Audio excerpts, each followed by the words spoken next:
ครับทักทายสบายดีสวัสดีพ่อแม่พี่น้องยินดีต้อนรับเข้าสู่ช่องสาวหน่อยชาแนลเด้อใครมาเฮ้ยสบายดีขนมเค้กเคินกล่องมาทุกคนจะหน่อยอีกบโดนอยู่ก็ซาหน่อยเป็นสิเบาเป็นกับซาหน่อย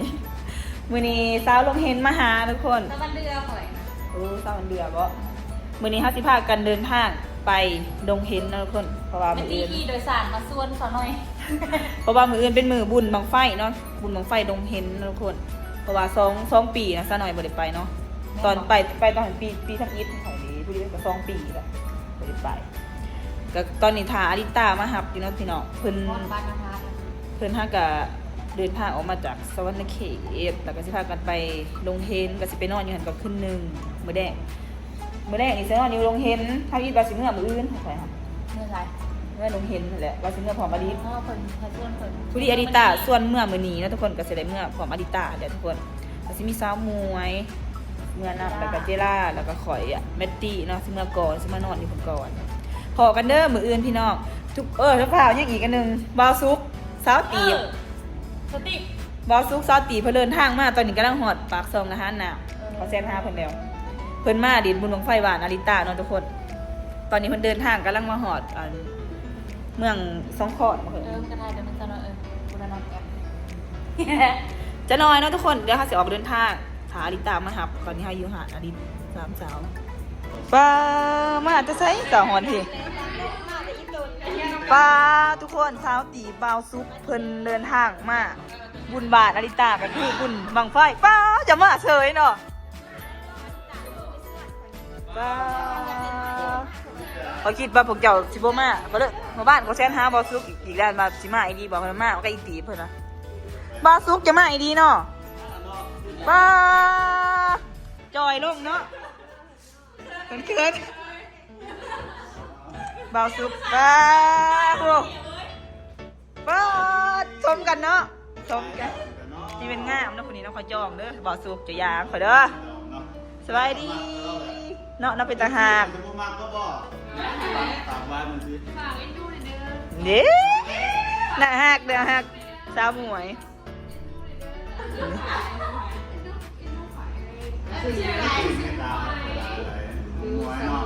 สาวหมวย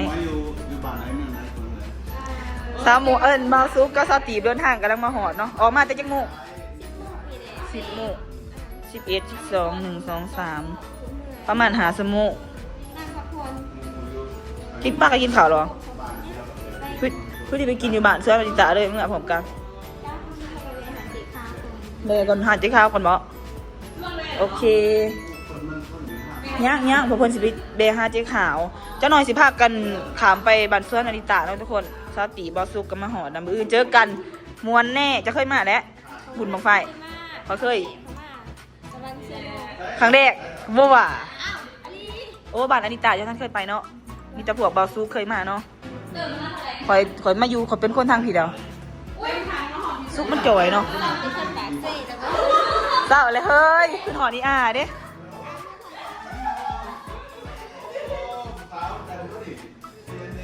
แต่สะอ่อนเนาะลงนี่มิตรผู้หญิงในนี่เสือบ่ซุกเลิศเนาะคือเป็นคู่บานี่บ่ซุกนี่สิไปใส่บาทที่ใส่ซุกบ้องสิใส่บาทที่สั่นหยอกงามกูมักมันหุงซุกมึงโดดีเดี๋ยวมึงนี่มันจอยลูกเนาะหล่อเลยแค่ซ้ำนี่แหละยังบุไปมาอีกเนาะทุกคนมาแม่กินข้าวเพื่อนเจ๊ขาวกินปีกไก่เจ๊ขาวเบาซุปเป็นหิ้วขาวนะทุกคนยังมายามเจ๊ขาวนี่กินแล้วอิ่มแล้วบ่ซุกถามพวกข่อยเป้านั่นเป้ารถจะเปลี่ยนเอารถมันเต็มมันไปบ่ได้ Hi everyone everything is good today tonight ยังบ่แล้วอยู่นะครับนี่เพิ่นไม่ได้กินมาถ่าเฮาแม่ในหอบเว้ยขออยากชุบปลาให้กินแน่ตีเป็นยังไม้เจ้า ใช่ไหมเจ้าเดือดแตงหาเจ้า เพื่อแบบสื่อสนุกเลยบาทเก็บเบิร์ดปะเขามาหน่อยเพื่อน้ำจะว่าซุปเดี๋ยวเขาไปไหนเหมือนกัน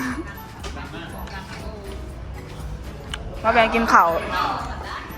นี่ก็ได้เอ้ามีปุ้นวะฮะมวยเคมวยมาจึงได้ก็ได้นะอ้าวจีมาเรียนก็ทีมไหนเนี่ยเป็นประสาทเลย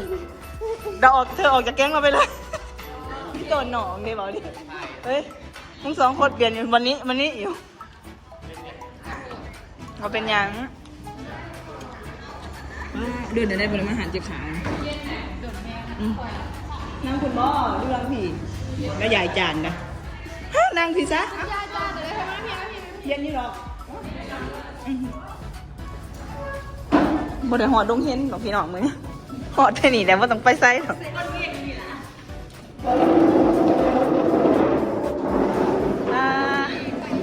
เจ๊ขาวบ่เห็นโดดจอยเนาะเนี่ยนี่จอยเห็นดีมันดีได้ไปสั่งยังปิ่งไก่ตำบักฮุงตำบักทัวผู้ดีแบบอันนี้เลยเนาะครอบครัวหนึ่งล่าสุดทุกคนยังบ่ทันได้หอดไซพี่น้องแต่ปู่จักหมู่สองหมู่บ่ขอบ่ฟ้าเฮ้ยพากันน่ะไปกินข้าวเนาะก่อนไปกินข้าวหันเจ๊ขาวอย่าพาเขาเอาเด้อนี่เด้อไปซื้ออมกำลังสิไปลงเห็นมานี่ตอนนี้มาแวะสูบรถกันนะทุกคนเพราะว่ายางรถเพิ่นอ่อนยานสิบ่ฮอดลงเห็นมันเป็นหยังเฮ้ยเน็ตจะเบิดจะต้องเบิ่งมึงค่ะ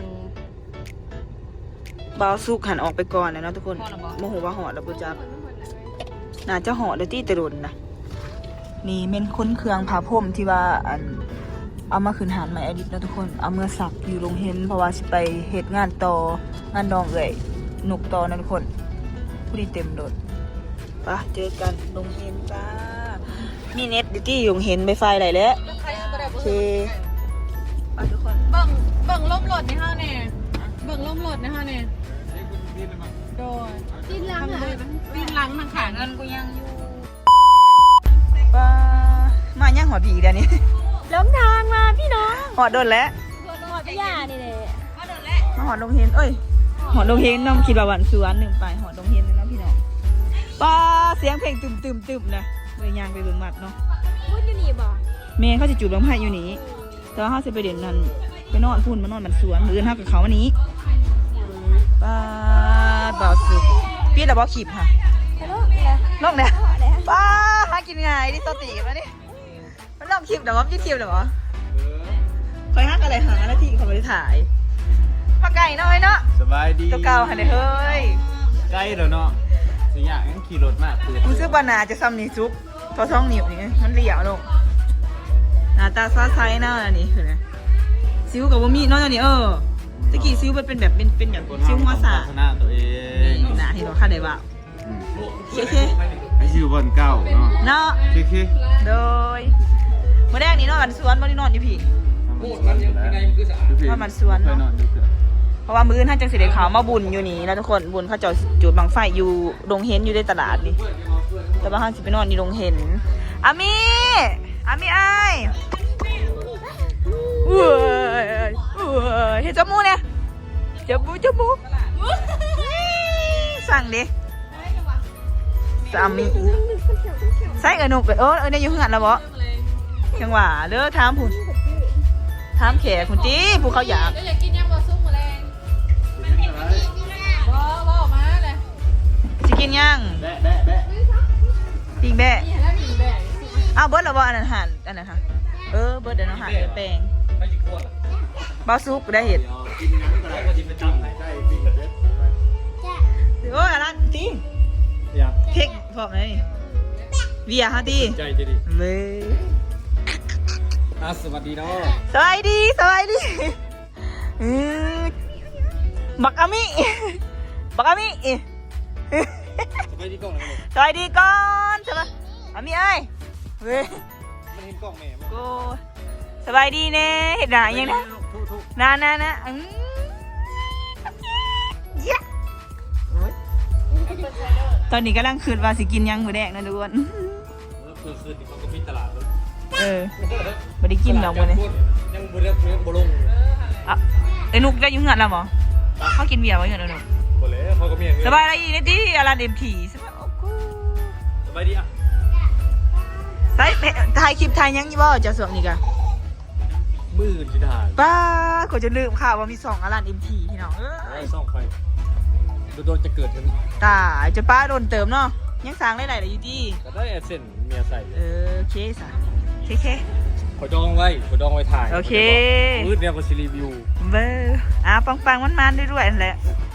ว่าทุกคนตอนนี้เขาก็มาหอดบ้านลงเฮนแล้วเนาะสักหน่อยก็สิจบคลิป แม่ครัวจะสิเห็ดยังสมุนกินเขาจะลงไปซื้อ อ้าวเขามีตานาที่เฮ็ดกระทำพวกเขาสิกินขอยเฮ็ดได้แต่ว่าต้องทำว่าเขาสิกินหยังเบ้าซุปเบ้าหมูเนาะไปทุกคนคลิปนี้ซะหน่อยกะสิล่าคนเด้อจะได้ขอยหากระถ่าย2นาทีก่อนมาไปทุกคนจะได้กับฝากพี่น้องเป็นกำลังใจฝากกดไลค์กดแชร์กด Subscribe หรือว่ากูสปอร์ตแตงให้ซาวลิตาซะหน่อยนี่เด้อมื้ออื่นพอกันบุญบังไฟดงเห็นบ๊ายบายไหนจะให้